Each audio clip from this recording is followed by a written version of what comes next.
हम बात कर रहे हैं कंगना की इमरजेंसी की। 80, 90 और 2000 के बाद जन्म लेने वाली भारतीय पीढ़ी को शायद आपातकाल में इमरजेंसी में जो घटित हुआ उसको आप सिर्फ अनुभव ही नहीं कर सकते हैं कि उस समय क्या स्थिति रही होगी। इंदिरा गांधी ने जहां एक तरफ आपातकाल का घाव देश को दिया, लेकिन उन्होंने अपने प्रारंभिक दिनों में असम में जो कर दिखाया उसकी वजह से असम आज भारत का हिस्सा है। ये भी इतिहास है। अगर इमरजेंसी का काला अध्याय है तो 1971 की पाकिस्तान पर विजय और बांग्लादेश का निर्माण भी है। इंदिरा गांधी अपने व्यक्तित्व के कारण हमेशा चर्चा में रही। सफलता के चलते असफलता होने का डर हमसे कुछ ऐसी अप्रत्याशित चीज करा देता है जो शायद हम करना ना चाहते हो। ऐसा ही इमरजेंसी में हुआ। इंदिरा गांधी शायद इमरजेंसी ना लगाना चाहती हो, लेकिन सत्ता के जाने का डर उनको ऐसा निर्णय लेने पर मजबूर कर देता। इस फिल्म की कहानी की बात करें तो फिल्म इंदिरा गांधी के बचपन से शुरू होकर उनके पूरे राजनीतिक जीवन और उनकी हत्या पर खत्म होती है। कहानी पूरी सिंपल है और इसके बारे में ज्यादातर लोगों को पता है। इस कहानी में इंदिरा गांधी के 1962 भारत चीन युद्ध के समय असम में जाकर जो किया गया वो भी इतिहास का हिस्सा है। इसके बाद वो भारत की प्रधानमंत्री बनी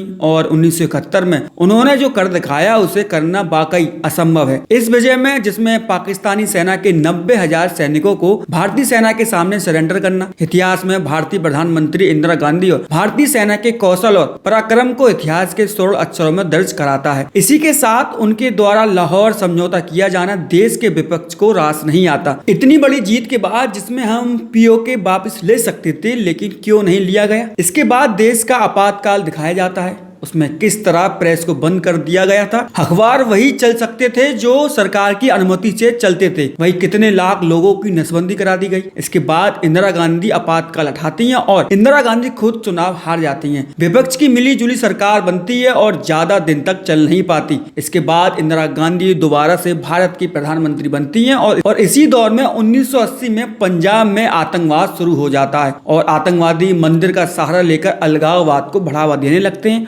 और इंदिरा गांधी ने उस समय ऑपरेशन ब्लू स्टार करके उस अलगाववाद को मिट्टी में मिला दिया था और उसी से नाराज होकर उनके दो सिख अंगरक्षकों ने उनकी हत्या कर दी थी। अभिनय की बात करें तो सभी ने शानदार काम किया है। कंगना रनौत ने इंदिरा गांधी का किरदार जिस शिद्दत के साथ निभाया है वो काबिले तारीफ है। फिल्म देखते समय कभी कभी तो ऐसा लगने लगता है कि सामने असली इंदिरा गांधी तो नहीं है। अनुपम खेर ने जयप्रकाश नारायण, सुरेश तलपड़े ने अटल बिहारी वाजपेयी, सतीश कौशिक ने बाबू जगजीवन राम का किरदार बखूबी से निभाया है। मिलिंद सोमन ने सैम का किरदार बखूबी निभाया है। वही संजय गांधी के किरदार में विशाख नायर ने काफी प्रभावित करने वाला किरदार किया है। कुल मिलाकर बात करें तो सभी लोगों ने अव्वल दर्जे का अभिनय किया है। संगीत की बात करें तो बैकग्राउंड स्कोर और कुछ गाने बहुत ही अच्छे हैं। कुल मिलाकर कहा जाए तो ये एक मास्टरपीस है। बात करते हैं इसकी कुछ कमियों। फिल्म में अगर बीच में जो गाने हैं अगर वो ना होते तो फिल्म ज्यादा प्रभावी होती, क्योंकि इस तरह की फिल्मों में गाने का कोई भी महत्व नहीं होता और अगर उन गानों को निकाल दिया जाता तो फिल्म की गति या उसके प्रभाव पर कोई फर्क नहीं पड़ता। लेकिन बहुत छोटी सी बात है और भारतीय सिनेमा का एक कलर है कि गाने नहीं है तो फिल्म नहीं है। खैर ये तो